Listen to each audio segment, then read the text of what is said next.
So we've reached intercoastal city. Speed limit has dropped down to 40. Doing 40 right now.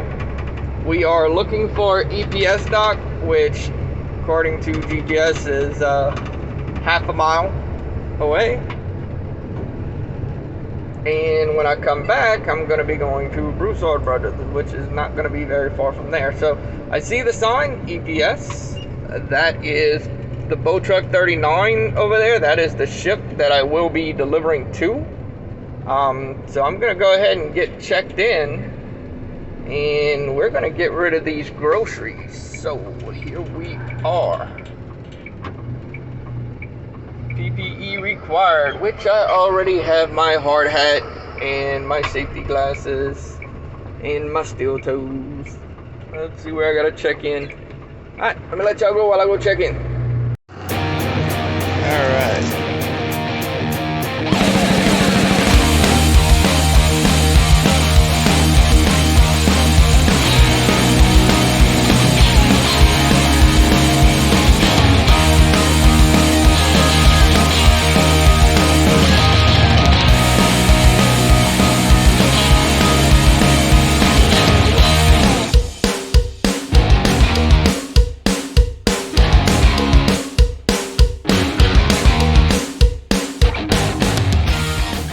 So this is kind of typical, being told to go straight to the boat. So we may be offloading this by hand, depending, you know. They do it different each time. Sometimes you get a forklift, sometimes they'll pull it off with a crane. You have to use your lift gate. And sometimes you're just box by box until it gets offloaded. So anyway, this is my boat here that I'm delivering to, the ship, the boat truck 39. So I'm going to pull straight back there and I'm going to wait for instructions to see what they want me to do.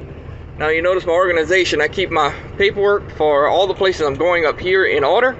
And as I get my paperwork signed and my delivery, I put it in this box for the ride back. So that just keeps me organized and stops me from mixing up paperwork. We get 3 copies in case that you ever have to drop off to a grocery box or where no one's there.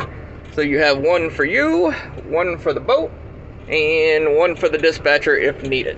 In this case, I'm only going to need 2 copies, so I'm going to go ahead and get all that paperwork split up. Cut the security. Back in the day, I would have just like walked on the boat, went find somebody and said, hey, I have groceries for y'all. But since then, no longer doing that. Now I just wait for somebody will come out here. Worst case scenario, I'll call a phone number or something. But here we are. That's my load. See, we got these stops over here for the jacks. I'll pull the jack out and I'll pull the pallets to the end and they'll grab it with a forklift, or they'll have me move the truck where they can grab it by hand. So I mean, there's different ways they do it. Sometimes we have to deliver. If we have any containers here, I can show you some of these containers. You'll have to deliver and load up a container. And when that happens, well, I mean, that's just take your time, one box at a time. Be careful not to hurt yourself. So yeah, I just talked to somebody on the boat, and so he's getting some information for me, seeing how we're going to handle this one. They're probably going to get a forklift. So he said, you waiting on a forklift? Like, I'm just waiting on instructions, man. So he did give me permission to go on board, but I'm just letting him go do his thing. It's one of the part of the jobs that I love, though. I actually like coming out to the yards, and I like the ships. Ships and trucks, man, that's 2 things I like. If I wasn't driving the truck, I would definitely be looking at, you know, becoming a boat captain. The hardest part is that I'm spoiled.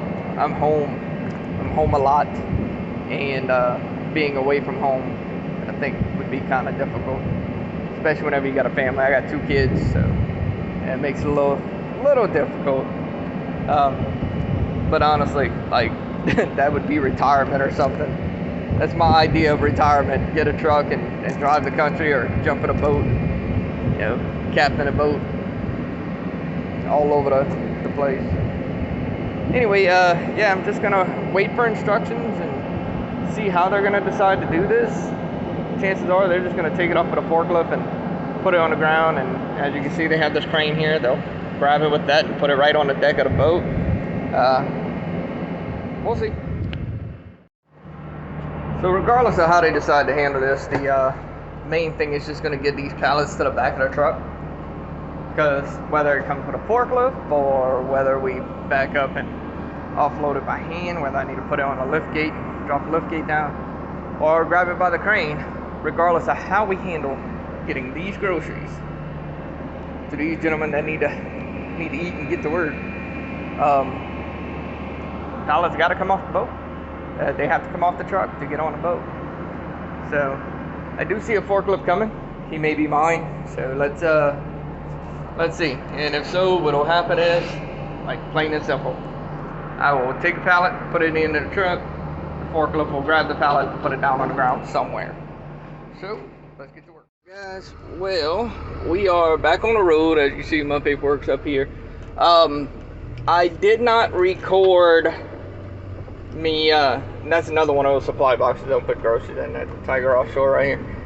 So I didn't record it, but when I went to get the paperwork signed, the deckhand, invited me on board and told me I had to go get it signed by the captain. He didn't have permission. The yard didn't have permission to sign. So in which case, I climbed on board, went all the way up to the bridge where the captain pilots the boat. Basically got a tour of the ship. I mean, it's not the first one I've been on. It's been a long time, but it's pretty cool though, because I got a tour of the ship and went through the galley and where everyone stays, and worked our way up to the bridge and got up there, got my paperwork signed, and headed back down. And that's a supply boat. They're getting ready to head out, so that's why they're getting all their stuff together. So but yeah, and then when I got out, there was another truck and a forklift driver waiting for me to get out of the way because they're getting ready to load some supplies up. So that's why I didn't really record any of that. But we are on our way to our next stop, which is Stone Fuel in Cameron. So yeah, I just gotta get that into the GPS. I got a missed call from the wife, so I need to call her. And we are back on the road, guys.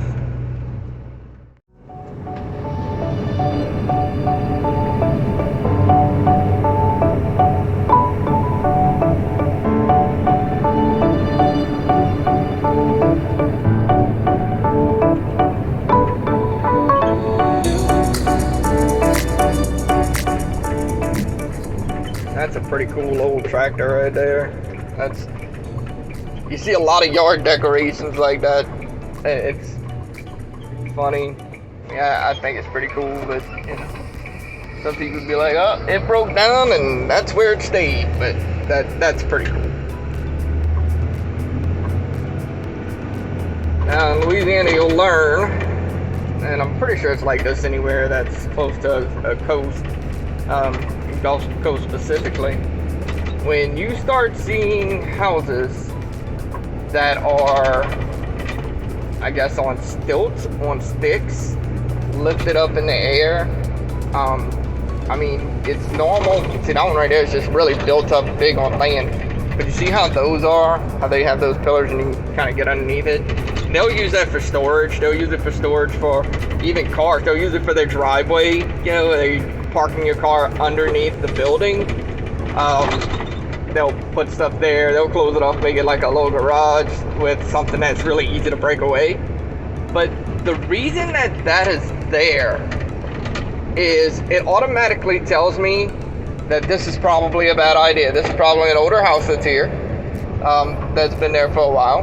But that house will most likely flood. Like, if we get a bad storm, a bad hurricane, and it's part of the reason why these roads are as bad as they are. They lift them up like this. See, that's one of them I was talking about with the cars underneath. They lift them up like that because what happens is that when we get a bad storm, we get that storm surge come in, it's really very seldomly ever the wind or the actual hurricane weather that does the damage. It's the water.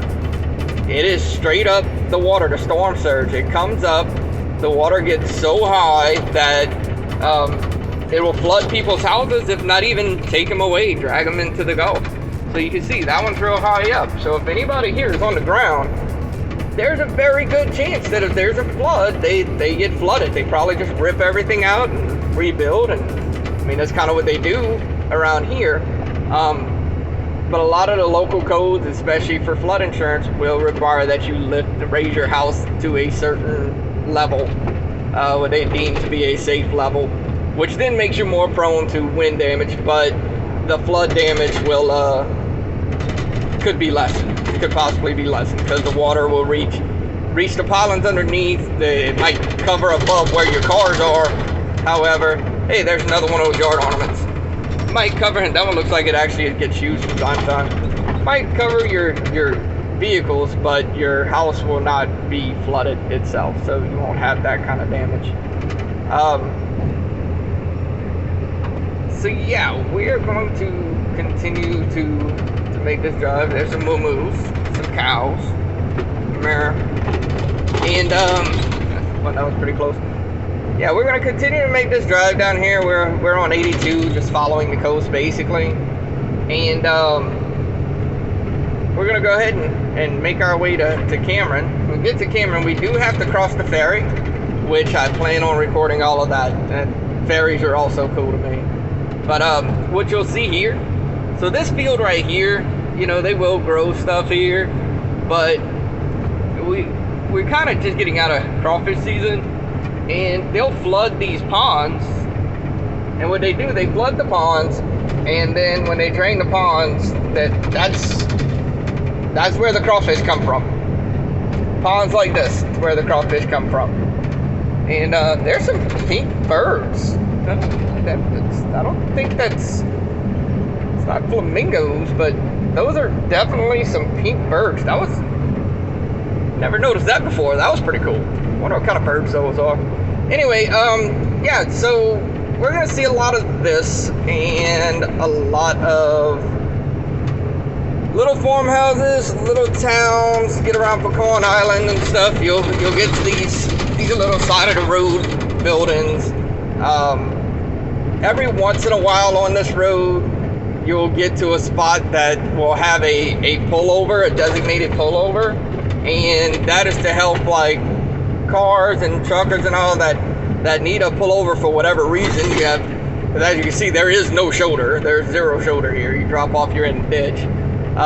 But yeah, if you got to take care of something, you're having an issue, or even if you just need to do your rest time, your break, your 30-minute, your 10-hour, whatever, they have these little divots that's on the side of the road that you're able to pull into. So a little further down, whenever I start pulling into some of those, like when I start passing them, I'll try to catch them if I remember. But otherwise, we're just gonna keep on trucking down this highway, and I will catch y'all later. This is an interesting spot. You know, we just passed Pecan Island, Fork Island, I'm sorry, heading towards Pecan Island. And you know, you got this bridge, and I'm fascinated with bridges. I think I love seeing an aerial view for one thing, like being in a plane. But the construction and structure, like the architecture of bridges, I like that as well. So you can see the boats, the ships that we're delivering to, the tugs and the barges, and yay, we feed you guys. A lot of you guys, anyway, maybe not y'all in particular, but we feed y'all. Anyway, this is one of the few bridges that I get to cross on this trip, and I like just kind of give the overhead view as we go. Sorry about all the ums, but I'm just one of those guys. So anyway, yeah, when we get to the other bridge where Stelly's is, there's a place called Stelly's I'm gonna point out later, but the big thing there, and you can get fuel, and it's one of the fuel stops you will find on this road. There's not a lot of place to get fuel or really anything here. That's funny. Guy had a straight out of Compton style sign on the back of his window, but it's straight out of Pecan Island. That's funny. But anyway, what I was getting at was that there's not a lot of places to get fuel. So, oh no, here it is right now. So there's Stelly's, right? And they have some boudin they cook in-house, and it is some of the best food than you will ever eat. And they have some other food too. But the trick is, first of all, you got to get there around the right time. Between, you know, I think it comes out at like 10 to 11. But also, when they're out and they go quick. I mean, you'll come by and can't find a place to park over there, and because everybody from around here goes and gets food at Stellies. And but also a benefit is they do have diesel, they have pumps and all, so you can fuel up right there and make your journey. Because again, once you pass that, once you're beyond Stellies, there's really nothing at all until you get to Cameron. And yeah, so I mean, you can get yourself in a bind if you're not careful. But anyway, yeah, so that's Stellies. You know, you come down from the bridge, and I was kind of confused at first because I didn't see you coming down, but you made that curve, and at that curve, some really good food. It's a great place to go, and the people there are really nice. And so, but again, like I say, we're on this highway. It is a 55-mile-an-hour highway. And I'm going to tell you, it's 82, it's 55-mile-an-hour highway. You got quite a long ways to go, like 60 miles to go to get to Cameron. And it's all little towns, little farm towns, little stuff like this little Brahma, Crusoe, flying Brahmas. This is it. And they will pass you going like 90. People would just fly down this highway.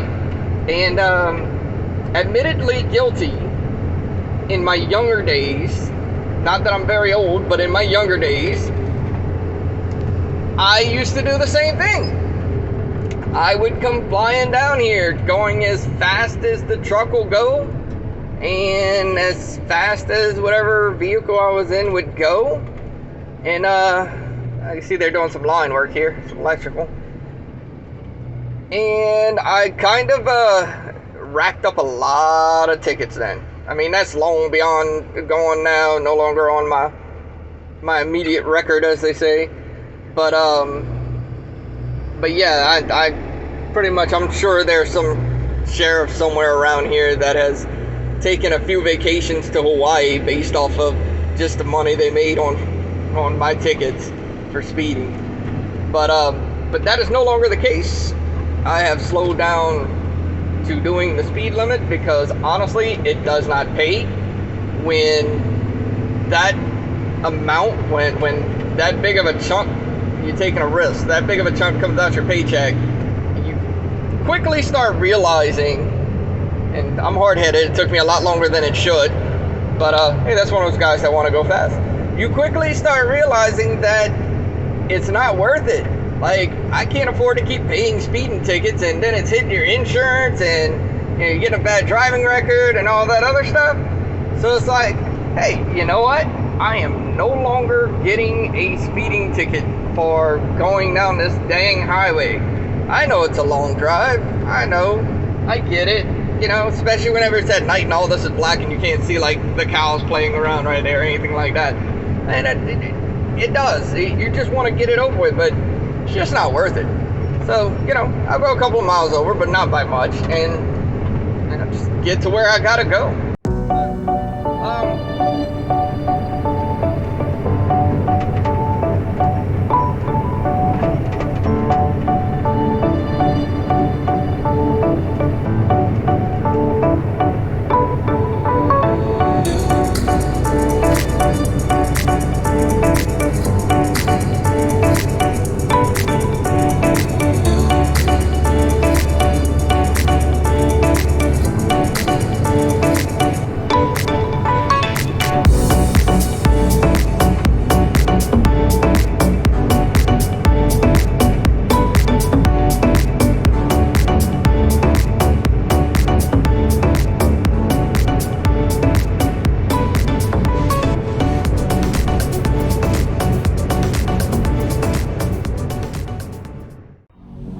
Thank you again for joining me on this journey.